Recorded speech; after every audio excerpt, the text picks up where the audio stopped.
श्री वामन पुराण 78वां अध्याय। प्रहलाद की तीर्थ यात्रा, धुंधु और वामन प्रसंग। धुंधु का यज्ञ अनुष्ठान, वामन का प्रादुर्भाव और उनके लिए दान देने का धुंधु का निश्चय, वामन का त्रिविक्रम होना और धुंधु का वध। नारद ने पूछा, श्रेष्ठ विप्र, प्रहलाद क्रमशः किन किन तीर्थों में गए? कृपया आप मुझसे प्रहलाद की तीर्थ यात्रा का भली भांति वर्णन कीजिए। पुलह जी बोले, नारद जी सुनिए, मैं आपसे पाप रूपी कीचड़ को नष्ट करने वाली एवं पवित्र पुण्य को देने वाली प्रहलाद की यात्रा को कहता हूँ। स्वर्ण में श्रेष्ठ मरुत पर्वत को छोड़कर वे सबसे पहले देवों से सेवित और पृथ्वी में प्रसिद्ध कल्याणदायी मानस तीर्थ में गए, जहाँ मत्स्य शरीरधारी मत्स्य अवतारी देवादि देव निवास करते हैं। उस उत्तम तीर्थ में स्नान और पितृदेव तर्पण कर उन्होंने वेद मंत्रों से अर्चित भगवान विश्वेश का पूजन किया। फिर वहां उपवास रहकर देवों, ऋषियों, पितरों और मनुष्यों की यथोयोग्य पूजा कर कोष्ठी में अवस्थित पाप का नाश करने वाले भगवान कश्यप का दर्शन करने गए। उस महानदी में स्नान करने के बाद उन्होंने जगत स्वामी भगवान की पूजा की और उपवास व्रत करके पवित्र होकर ब्राह्मणों को दक्षिणा दी। उसके बाद कच्छप अवतार जगन्नाथ भगवान को नमस्कार कर वे वहां से कृष्ण नाम के अश्वमुख भगवान का दर्शन करने चले गए। वहां उन्होंने देवहृद में स्नान कर देवों एवं पितरों का तर्पण किया और हैग्रीव भगवान का अर्चन कर वे हस्तिनापुर चले गए।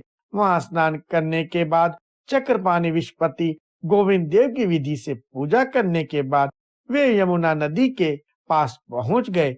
उसमें स्नान करके पवित्र होकर उन्होंने ऋषियों, पितरों और देवों का तर्पण किया तथा देवों के देव जगन्नाथ त्रिविक्रम वामन भगवान का दर्शन किया।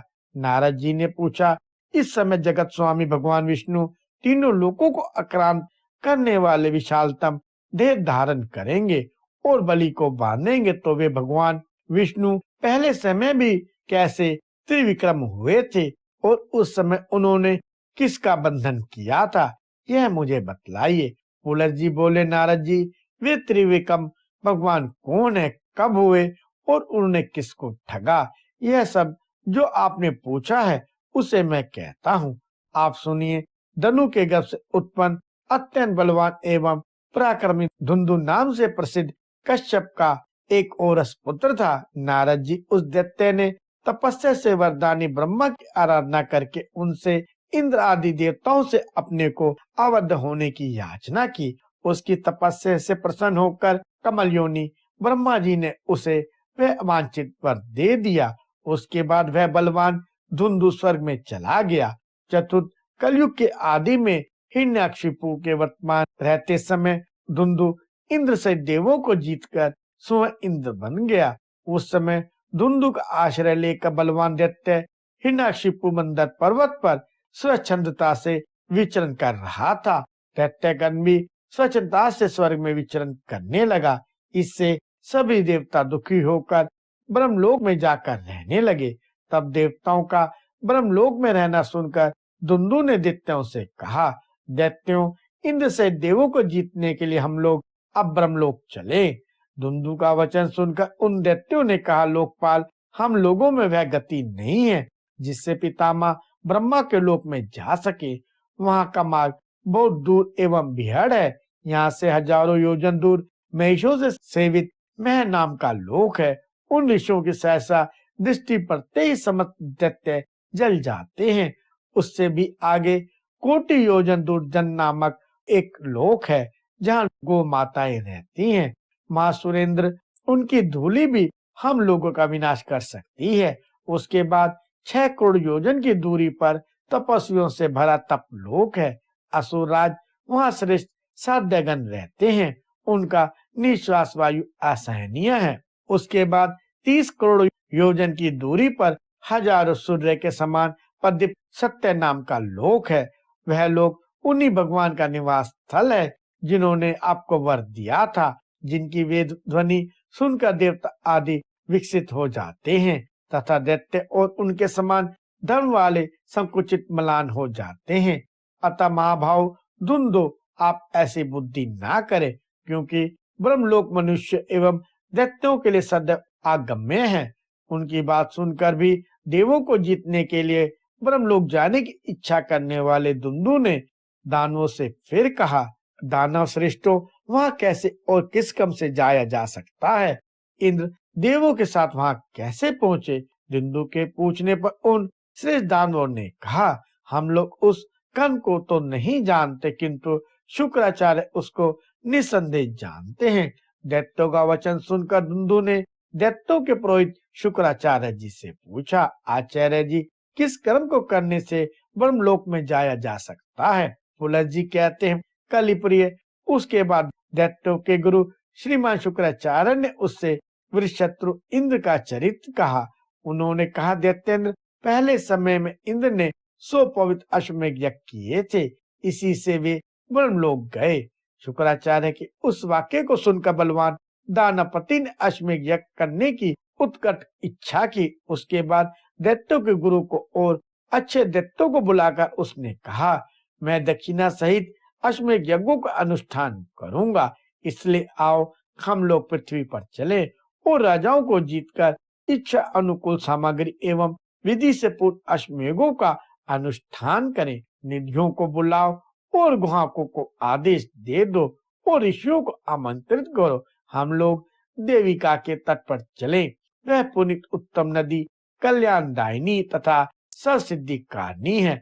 उस प्राचीन स्थान पर पहुंचकर हम अश्वमेध यज्ञ करेंगे। देवों के शत्रु दुंदी के उस वचन को सुनकर दैत्यों को यज्ञ कराने वाले शुक्राचार्य ने ठीक है ऐसा कहा और प्रसन्नता पूर्वक उन्होंने निधियों को आदेश दे दिया। उसके बाद भार्गव श्री शुक्राचार्य ने पापों का नाश करने वाले देविका के प्राचीन तट पर अश्वमेध यज्ञ के अनुष्ठान के लिए दुंदु को दीक्षित किया। ब्राह्मण शुक्राचार्य की अनुमति से उनके शिष्य तथा भार्गव गोत्रीय विद्वान ब्राह्मण उस यज्ञ में सदस्य एवं ऋत्विक बने। शुक्राचार्य की अनुमति से दैत्य स्वामी ने स्वरभानु आदि असुरों को देवों के स्थान पर यज्ञ भाग का रक्षक और भोक्ता बनाया। उसके बाद यज्ञ आरंभ हुआ और दिग्विजय सूचक अश्व छोड़ा गया। असीलोमा नाम का विराट दैत्य घोड़े के पीछे उसकी रक्षा के लिए चला। महर्षि उसके बाद यज्ञ के धुएं से पहाड़ों के साथ पृथ्वी, आकाश, दिशाएं और विदिशाएं भर गई। आकाश में फैले उस उत्कट सुगंध वाले धुएं से मिली हुई वायु ब्रह्मलोक में बहने लगी। उस गंध को सूंघकर देवगण उदास हो गए। उन्हें यह पता चल गया कि दुंदु ने अश्वमेध की दीक्षा ग्रहण की है और यज्ञ अनुष्ठान कर रहा है। उसके बाद वे इंद्र सहित संसार के आश्रय और शरण देने वाले भगवान जनार्दन की शरण में गए। कमल नाल को धारण करने वाले वरदानी जनार्दन देव को प्रणाम कर सभी देवों ने भय से विकलवाणी में कहा, देवों के दुख को दूर करने वाले तथा चर और अचर के कल्याण में नित्य उदित रहने वाले देवादिदेव विष्णु, आप हमारा निवेदन सुने। दुंदु नाम का बलवान दैत्यपति शंकर से वह प्राप्त कर लेने के कारण बढ़ गया है। उस बलवान ने सभी देवों को पराजित कर उनसे त्रिलोकी के अधिकार को छीन लिया है। हरे पिनाक धारण करने वाले शंकर के सिवा हम देवों का कोई रक्षक न होने से वह असुर उपेक्षित रोग की तरह बहुत बढ़ गया है। इस समय वह ब्रह्मलोक में शरण लिए हुए रहने पर भी हम लोगों को फिर जीतने के लिए तैयार होकर शुक्राचार्य के मत के अनुसार अश्वमेध यज्ञ में दीक्षित हो गया है। वह दैत्य दुंदु सो अश्वमेध यज्ञ करके देवताओं पर विजय पाने के लिए ब्रह्मलोक में आक्रमण करना चाहता है। इसलिए जगद्गुरु, आप उसके यज्ञ को विध्वस्त करने का उपाय बिना समय बिताए तत्काल सोचें, जिससे हम लोग निश्चिंत हो सकें। सभी देवताओं को अभयदान देकर उन महाभाव ने उन देवताओं को लौटा दिया और उस महान धर्मध्वजी धर्म के नाम पर पाखंड रचने वाले दैत्य दुंदु को अजय समझकर उन्होंने श्री हरि ने उसे बांधने का विचार किया। उसके बाद भगवान विष्णु ने बोने का रूप धारण कर और देवी का नदी के जल में अपनी देह को लकड़ी की तरह निरालंब छोड़ दिया। खुले हुए केशों वाले वे मार्ग में अपने आप डूबने उतरने लगे उसके बाद दैत्यपति ने तथा अन्य दैत्य एवं ऋषियों ने उन्हें देखा। उसके बाद व्याकुल होकर वे श्रेष्ठ ब्राह्मण यज्ञ के सभी काम छोड़कर उस ब्राह्मण को निकालने के लिए दौड़े। सभी सदस्य यजमान एवं अति तेजस्वी ऋषियों ने डूबते हुए बोने के आकार वाले ब्राह्मण को नदी के जल से बाहर निकाला और उससे पूछा, हमें यह बतलाओ कि तुम यहाँ क्यों गिरे अथवा तुम्हें किसने फेंका।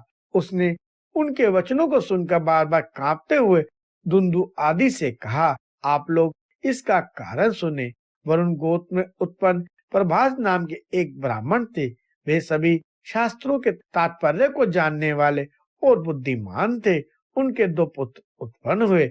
वे दोनों ही अल्पबुद्धि और अत्यंत दुखग्रस्त थे। उनमें मेरा भाई बड़ा और मैं छोटा हूँ। आदित्य मेरा बड़ा भाई नेत्रभास नाम से प्रसिद्ध है। मेरे पिता ने कौतूहलवश मेरा नाम गतिभास रख दिया। महासुदुंदो मेरे पिता का निवास स्थान सुंदर, आनंददायक, स्वर्गीय गुणों से युक्त एवं मनोहर था। उसके बाद बहुत दिनों के पश्चात हम दोनों के पिता स्वर्ग चले गए। उनकी दाह संस्कार आदि श्राद्ध क्रिया करके हम दोनों भाई घर आ गए। उसके बाद मैंने अपने उन बड़े भाई से कहा, हम दोनों आपस में घर का बंटवारा कर लें। उसने मुझसे कहा, तुम्हारा हिस्सा नहीं है, क्योंकि कुबड़े, बोने, लंगड़े, हिजड़े, चरक वाले, पागल और अंधों का धन में हिस्सा नहीं होता है। उन्हें केवल सोने भर का स्थान तथा अपनी इच्छा के अनुसार अनभोग का अधिकार दिया जाता है। वे संपत्ति के भागी अधिकारी नहीं होते।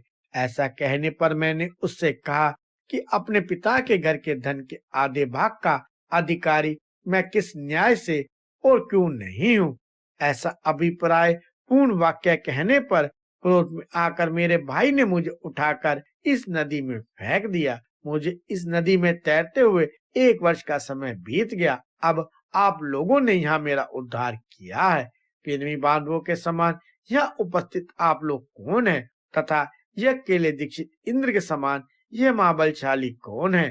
तपोधनो, आप लोग यह सब ठीक ठीक मुझे बतलाइए। आप लोग महान ऐश्वर्यशाली और मेरे ऊपर अत्यंत अनुग्रह करने वाले हैं। वामन के उस वचन को सुनकर भार्गव कुल के श्रेष्ठ ब्राह्मणों ने कहा, ब्राह्मण हम लोग भार्गव गोत्र वाले ब्राह्मण हैं। ये अति तेजस्वी दाता, भोक्ता और विभक्ता धुंधु नाम के महान असुर हैं। ये यज्ञ में दीक्षित हुए हैं। देवेश वामन से ऐसा कहकर सभी भार्गव गोत्रीय ब्राह्मणों ने असुर स्वामी धुंधु से वामन के प्रयोजन को सिद्ध करने वाला वचन कहा। दैत्येंद्र, आप इन्हें संपूर्ण राज सज्जा से पूर्ण संपत्ति से संपन्न घर, दासियां और विविध प्रकार के रथ आदि प्रदान करें। ब्राह्मणों के उस वचन को सुनकर असुरराज धुंधु ने यह वचन कहा, द्विजेंद्र, मैं आपको आपकी इच्छा के अनुकूल धन दूंगा। विभो, आप अपने अभिष्ट पदार्थ की मांग करें। मैं आज आपको घर, सोना, घोड़े, रथ एवं हाथी प्रदान करूंगा। दैत्य स्वामी के उस वाक्य को सुनकर विप्र रूप धारण करने वाले भगवान वामन ने दानपति धुंधु से अपने स्वार्थ को साधने वाला वचन कहा।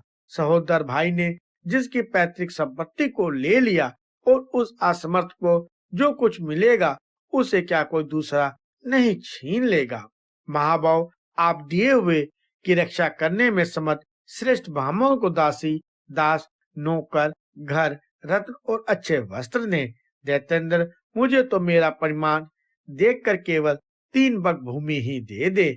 इससे अधिक की रक्षा करने में मैं समर्थ नहीं हूँ। उन विप्र वामन महात्मा के ऐसे वचन कहने पर जब उन्होंने और कुछ ग्रहण नहीं किया तब ऋत्विजों सहित दानपति ने हंसकर उन द्विजेंद्र को 3 पग भूमि प्रदान कर दी। महान असुरेंद्र द्वारा 3 पग भूमि प्रदान की हुई देखकर अत्यंत शक्ति वाले यशस्वी एवं विभु वामन भगवान ने तीनों लोकों को नाप लेने के लिए त्रिविक्रम विराट रूप धारण कर लिया।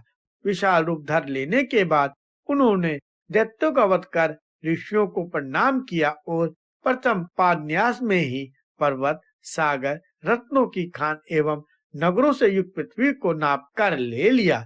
देवताओं का प्रिय करने की इच्छा वाले भगवान वामदेव ने द्वितीय पग में तुरंत ही देवताओं के निवास स्वर्ग के साथ ही भूलोक, चंद्र, सूर्य एवं नक्षत्रों से मंडित आकाश को भी ग्रहण कर लिया। उनका तृतीय पाद कर्म जब पूरा नहीं हुआ तो अत्यंत क्रोध से भगवान त्रिविक्रम मेरु के समान शरीर से दानव श्रेष्ठ की पीठ पर गिर पड़े। नारद जी वासुदेव के दानव के ऊपर गिरने से भूमि में 1000 योजन का सुदृढ़ गड्ढा बन गया। उसके बाद उन्होंने दैत्य को उठाकर जोर से उसमें फेंक दी और बालू की वर्षा से उस गड्ढे को भर दिया। उसके बाद वासुदेव की कृपा से इंद्र ने स्वर्ग पा लिया और उपद्रव से रहित संपूर्ण देवों को त्रिलोकी की प्राप्ति हो गई। कालिंदी भी अपना स्वरूप धारण कर वहीं अनहृत हो गई। प्राचीन काल में इस प्रकार धुंधु को जीतने के लिए विष्णु भगवान वामन तथा उसके बाद त्रिविक्रम बने। महिषी नारद जी वह पुण्य आत्मा दैत्येंद्र पुत्र प्रहलाद तीर्थ यात्रा के प्रसंग में उसी आश्रम में गया। श्री वामन पुराण में 78वां अध्याय समाप्त हुआ।